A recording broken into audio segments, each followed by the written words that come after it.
Jack stumbled upon an effortless way to make easy money, by pretending to be blind. Not only could he sit and beg outside the temple, earning 3 times what others did, but kind strangers would even help him cross the street. He even scored free government housing thanks to his fake blindness. Yet this man had no limits. Being a pianist, he often got invited into wealthy homes to play, and most people never suspected a blind man, so he frequently witnessed some very exciting scenes. But this act of pretending to be blind would become his deepest regret. One day, as usual, he went to play for a rich man's wife on her birthday, yet when she opened the door, the woman seemed reluctant to let him in, claiming he must have the wrong time. But Jack had already taken a deposit from the rich man, with a handsome final payment due after the performance. He definitely hadn't gotten it wrong. As they argued, their voices drew the attention of the neighbor, an old lady. The woman, apparently wanting to avoid a scene, finally let him enter. Only after confirming Jack was truly blind did she relax and let him play. But he hadn't played long before something shocking caught his eye, because right there in the living room lay a dead body.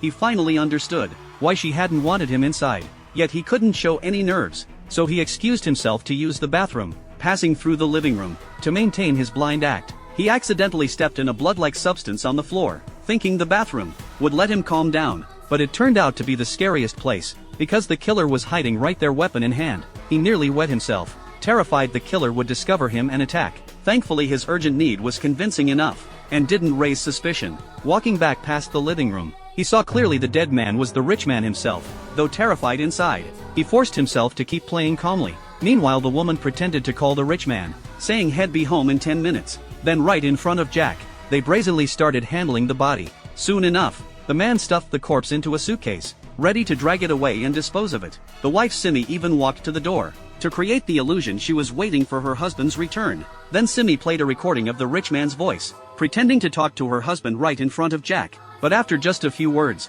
the manager claimed the rich man suddenly had to leave, and the man put on the rich man's clothes and dragged the suitcase out the door. After leaving the rich man's house, Jack didn't go home. He sat by the road debating whether to report it, because the rich man was not only a famous local philanthropist, but also incredibly generous with tips whenever he visited Jack's bar. Who could imagine the man laughing with him just yesterday was now murdered by his own wife? Perhaps fate showed him the way.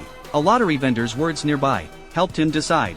Sir, do me a favor. Pick any lottery ticket blindly. They say you blind folks have the best luck. After picking the ticket, Jack resolved to go to the police station to seek justice for the rich man. When he arrived at the station, Jack told the officer he wanted to report a murder. But as soon as he said it, he spotted the very man who'd been hiding in the bathroom, and judging by his uniform, he turned out to be the police chief. Jack was stunned, not knowing what to do, his tension mounting inside him. The chief also seemed to be assessing if Jack was truly blind.